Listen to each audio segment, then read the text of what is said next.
What's up, YouTube, man? Y'all already know what it is. It's your boy, State of Steez. I'm coming back some more of this Blue Ivy footage. And today, y'all, I'm about to just try to give y'all a little of my knowledge on the engine game. You know, I get a lot of people asking me what's the best engine on this. Or I even see in post, we know people make, man, should I get this motor? Should I get a small block Chevy? Or should I get the LS engine? So I'm gonna just give y'all this a little my insight on the things that I've experienced with engines and stuff that I've seen and from builders, because man, let's start off with small block Chevy. And I don't have nothing against, you know, small block Chevy or anything like that. Like, I just want to put the insight out there. This is what I believe. You know, some people may make something faster out of small block Chevy. I'm just giving y'all my opinion. I know a lot of people may have a different opinion on this, want to get all technical with a whole bunch of stuff. I just want to let y'all know this will be my opinion on it. So a small block Chevy, man, it's really, I feel like, because I wrote a lot of stuff down too, it's kind of old technology, y'all. You know what I'm saying? And like I said, most of them like carbureted, and we're mainly doing this off of turbo cars. We're not talking about anything else.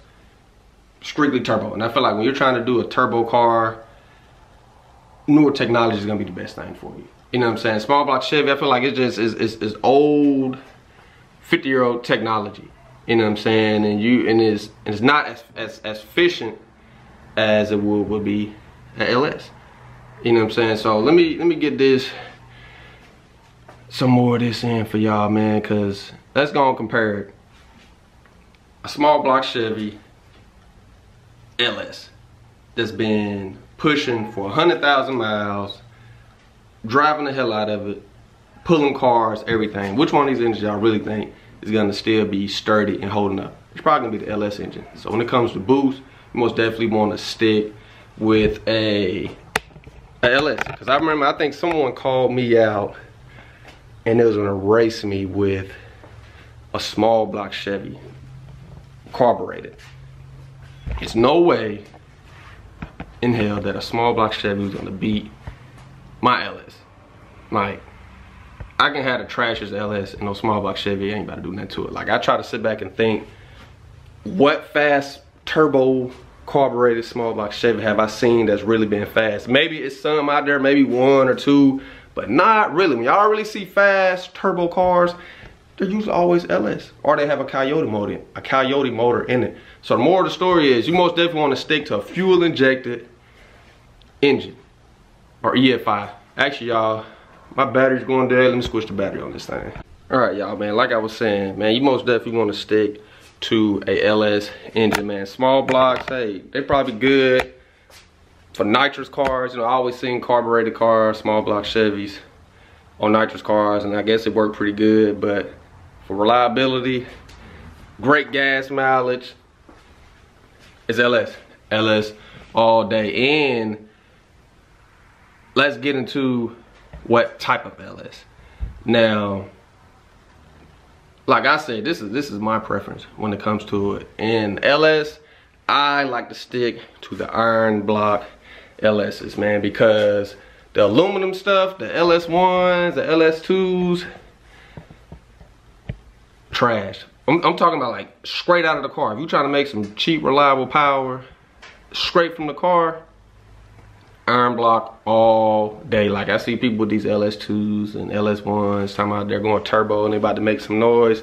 No, trust me. Like, I've seen people with, let me see, I want to say it was a 4.8 or 5.3 made big power iron block. 485 made big power, man, and the engine eventually blew, but the abuse that car was put through for so long, like, it took it a while to even blow up. Like, trust me, this one even forged. So imagine this car being forged, how much power would have made. I remember, I think it made like 800-900 horsepower or something like that, and I want to say the car ran strong like for a full race season. You know what I'm saying? Full race season, that car ran strong before it blew up. Then eventually they forged it, but LS2, iron block LS2 6.0, no. You ain't put no type of boost to that car without it blowing up. I'll take a 4.8 or 5.3 over any 5.7 or 6.0 aluminum block. Like for instance, my GTO, they wanted me to take my 6.0 out of there. They wanted me to take my LS2 out of there and put a 5.3 in there. Like that's how bad those 6.0s are. I want to say like the rods was like weak and those or something like that. And they wanted me to just take that 6.0 and put out a 5.3. I was gonna make more power out of that being stocked in compared to that 6.0. And it was something else. Even if I would have forged that 6.0, I would have had to do a whole bunch of extra other work to that just to get it done. So y'all just stick to the iron blocks. I'm just giving y'all my opinion. That's the best thing for you if you're trying to build these cars. Unless you want to just do a daily driver on no boost, you know what I'm saying? Hey, you get your small block Chevy or something, or LS2, because a lot of people look at the numbers. People want to brag, oh, I got a 6.2, I got a 6.0, and you still slow. That just pretty. If you're trying to go fast, like Blue Ivy, and the best bang for your buck, hey, stick to iron block. 6.0 iron block, 5.3 iron block, 40 iron block. Like I seen people make good power. Like my buddy V-Side, his car, I'm gonna drop that clip in here real quick.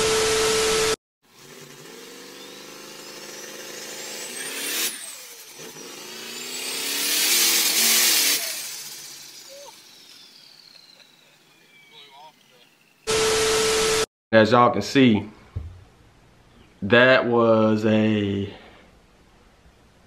iron block, and that engine was in, that was an LS that was in his Grand National that he ran hard for a long time, crashed that Grand National, ended up pulling that motor out, the same LS motor, put it in his Camaro, and to this day, that same motor still running strong. That iron block that was boosted, and that was years ago when he crashed that car.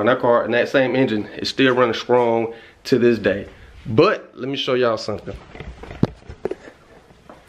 This bad boy right here, my old ProCharge GTO, the 6.0, blew up. I had that car on low boost for a long time. I didn't even turn it up because, like I said, I knew that engine was sorry. The minute I sold it to the new owner, I hope he's watching this, because he tried to lie and say I crashed the car when he really crashed his car.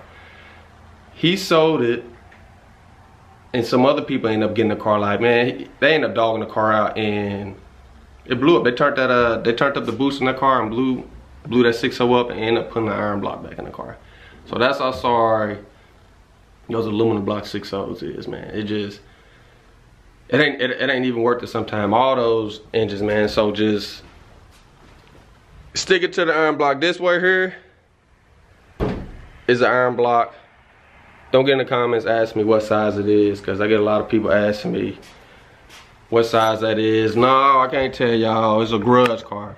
It's an 8.2. That's what size it is. We'll just throw that out there. It's an 8.2. But most definitely, man, you want to stick to an iron block. You can get your iron block out of anything, man. You can get them out of Tahoes,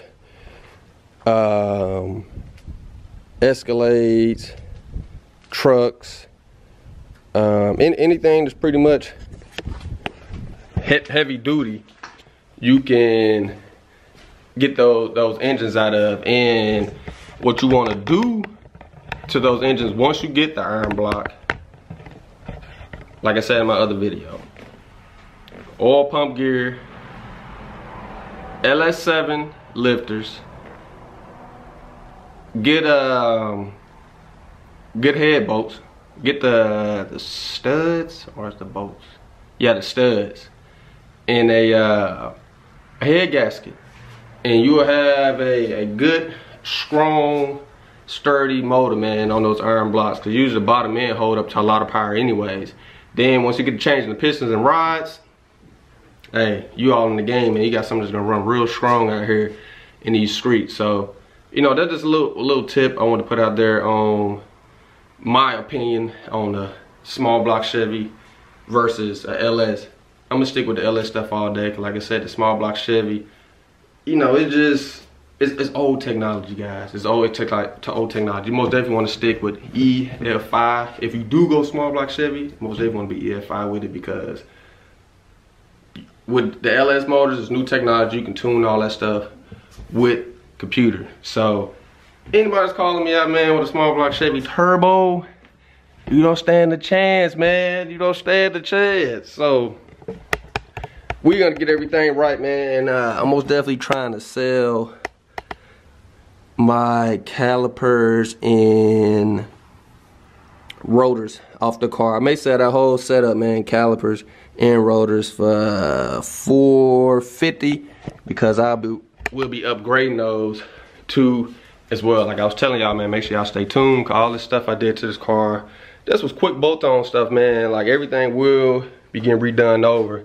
Like I said, even from my turbo kit and the brakes and the motor too. So we're most definitely gonna be changing all that stuff, man. So make sure y'all stay locked in and subscribe to the channel, man. And if y'all new to this, y'all already noticed that, make sure you hit that subscribe button and that post notification bell. Peace.